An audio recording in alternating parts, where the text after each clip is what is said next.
Remy, hindi mo ba alam na si Mati ako? Kailangan natin magmadali kasi baka magalit si Ginoong Gaspar. Iha, huwag ka nang pupunta doon. Medyo maraming mga kakaibang mga hayop doon sa kagubatan. Kung gusto mo talagang maging dabber, don't follow your dream. Catch them.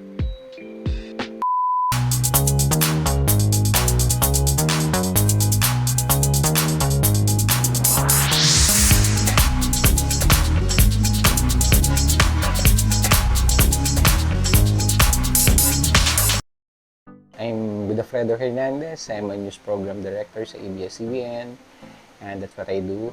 And I'm a voice dubber before with Pocholo. He was my colleague before. Marami kami mga projects na ginawa dati. Namely, Remy, Saber Marionette, F4. Oh. The original F4. So it was directed by Danny Mandia, the founder ng Tagalay's Cartoons and Novela. When I was a young boy, mahilig ako mamimik din ng mga different voices. Pag nakakarinig ako ng mga tipong ang sarap gayahin, so ginagaya ko siya. And one time, after na mag-graduate ako ng kolehiyo, just happened na yung, I think third cousin ko, na si Danny Mandia. So tumawag ako just to check my friend, ano na ginagawa niya, and then he asked me na, bakit hindi ka mag-dub? Try mo lang, kasi maliit pa naman yung group eh. So baka meron kang puwang sa mundo ng pagdadub. So I tried. And then that time yata, naka-schedule na ako for training kasi gusto kong maging military. And then inisip ko, sige nga, bakit hindi ako mag-try dito. And then ayun na. So ang first ko na cartoons, I think it's Remy.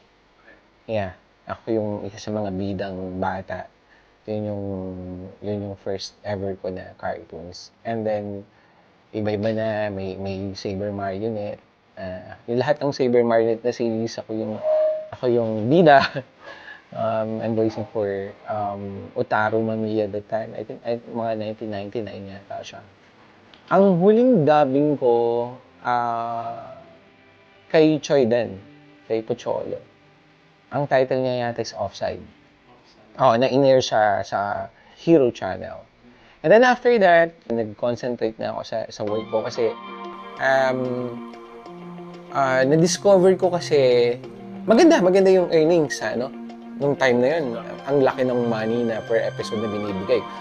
Siguro nung time namin 500 per episodes lang.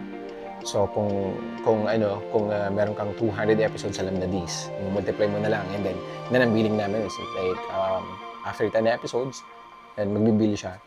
And then ang problem naman kasi na nakita ko noon kasi is right after ng project, floating ka. So kailangan mo mag-audition ulit for a certain role. Sabi ko hindi siya sustainable. And then nag-apply na ako sa news, and after 10 years, pero namuti na ako sa news program director. Ang pinaka na-enjoy ko, I think, yung Remy. Yeah. Yes, yung unang-una. Kasi, syempre, una ka, and then binigyan agad sa'yo, bida ka agad. So, anong gagawin ko dito? Paano ko ito ginagawa? And then, siya yung number 1 cartoons. Siya yung inabangan ng tao. Talagang lahat ng mga bata, pagdating ng kasi ang slot namin is 10 o'clock in the morning hanggang 10 to 10:30 yun eh. So, lahat ng bata doon nanonood. So, kami yung top earner na cartoons that time. And then, ang laking kasi nun ang laking challenge yun for me kasi, yun nga, hindi naman ako marunong, wala pa akong idea kung paano ginawa. Yung nasa yung bida. Siguro, fresh ako dun sa ganun, alam mo yung fresh yung boses mo. Usually, ganyan yung hinahanap ng mga directors that time.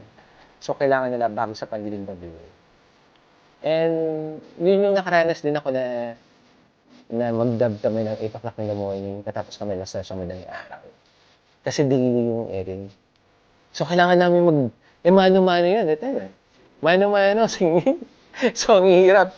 So, tutulog kami sa sofa. Kami doon ni Choi, magkatabi kami niyan lahat nandun kami sa sofa, tapos gigisingin na lang kami ng director.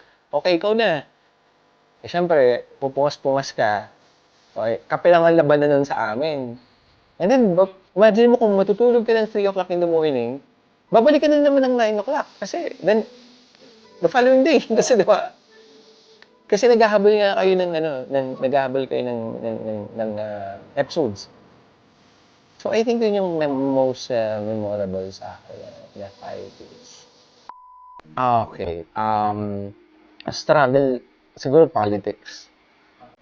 So, yung politics kasi nung mundo namin, nung panahon ko, pag hindi ka nila bet, you're out of the group, no? Yeah, regardless kung talented ka. So, grupo-grupo eh. Kumbaga nga yung salitang kanto is manok sa manok. Kung hindi kita manok, you're out of the circle, no? Hindi ka talaga po pwede. And then, ang labanan sa amin ng that time is sipsipan. And hindi kasi ako ganun talaga na sisisip ako para bigyan mo ako ng project. Siguro, one thing kasi na kaya kami nagkasundo ni Choi sa isang bagay is hindi kami sip-sip na tao. So, ano kung wala kaming project? Diba? Okay lang kung hindi kami gusto. Okay lang. Thank you. But, ganun kami. Though, kinuha rin ako sa ibang group. Eventually, napapunta rin ako sa ibang grupo. Siguro, 3 grupo pa yung nasaligan ko. And then lang. So, sa akin kasi parang trabaho lang ako. So, huwag niyo akong personalin. Kung meron kayong issue sa iba, huwag niyo akong isama.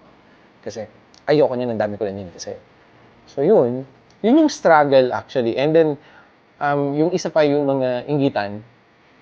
Ay, grabe yan. Yung tipong, grabe to, bago lang to, pero 4 na yung character. Alam mo yun, bakit siya na naman? May ganun. But hindi ako dumanan sa ganun. Sabi ko nga, as I mentioned before na, kung meron ako, di meron ako. But, ganun talaga eh.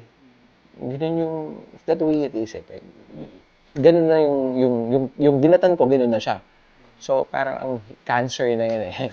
So, hindi mo na siya pa pwedeng baguhin ng instant. So, ganun na siya. Ang laki nung naitulong sa akin na nanggaling ako sa dubbing. Number 1, natuturuan ko yung mga bagong news anchor ng tamang pag-deliver. Let's say, kung may mag-VO, sinasabi ko sila para kung nakakatulog sa boses mo. So, bakit hindi natin gawin ganito? Bakit hindi natin gawin ganyan? So, siguro din, nandoon na yung talent eh. Na-enhance lang because of, yun nga, na-expose ako dun sa dubbing industry. And, doon yung malaking naitulong sa akin. And yung mga camera angle framing, hindi naman labas naman yun sa dubbing. Eventually, 20 years from now, wala na rin studio. Sa bahay ka na magdadub. And then, isi-send mo na lang yung file. So, yun ang nakikita ko nga evolution. Kung gusto mo talagang maging dubber, don't follow your dream. Hatch them. Kasi kung pina-follow mo lang yung dream mo, sundan mo lang siya. But if you catch your dream, you're going to fulfill your dream. Huwag kayong titigil. Yung failure is part of success. And number 2 is yung huwag kayong makakalimot kung sa kanyang galing. Kasi marami akong kakilala na ang tasang lipad pero because of the pandemya, ang sakit ng pagbansa. So yung kaibigan kong si Choi na na minamata nila dati. Siya ngayon yung lumilipad.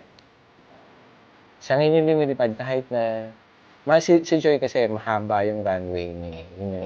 That's the good thing about it. And then number 3 is yung mindset. Kung wala kang mindset, wala kang goal. So, importante yung mindset sa lahat ng klase ng bagay. Hindi na sa pagdadub. Sa lahat ng bagay na ginagawa natin sa mundo. So, ang gusto ko lang sabihin sa lahat ng mga dubbers, o sa yung mga future o inspiring dubbers is, huwag niyong kakalimutan to. The day you plant the seed is not the day you eat the fruit. Yun lang po. Hi, I'm Clarice Laurel Magboo, aka Gandang Kara or DJ Kara. Hi, my name is Jordances Abiliasan, also known as Dubbers in Palette. Hi, this is Kathleen of Voice Over Flowers. Ako po si Blair Arellano. Ako nga pala si Andrew San Fernando, also known as Kuya Bonjing of IFM 93.9 Manila. Hi, I'm Pinky Rebucas. Ako si Ramier TV. Godofredo Hernandez, I'm a news program director sa ABS-CBN News Channel. Hoy! Ikaw! And then mag-subscribe ka na sa Tagadub TV. Please don't forget to subscribe dito sa Tagadub TV. Don't forget to support Tagadub. Basta boses na nakaka-love. Tagadub. Kagi bullshit technique times 2, times 2, times 2! Wow! Alupit mo, ha? Kasi sabi ko sa iyo eh. Iba to, pare. Iba. Maniwala ka sa akin, iba to.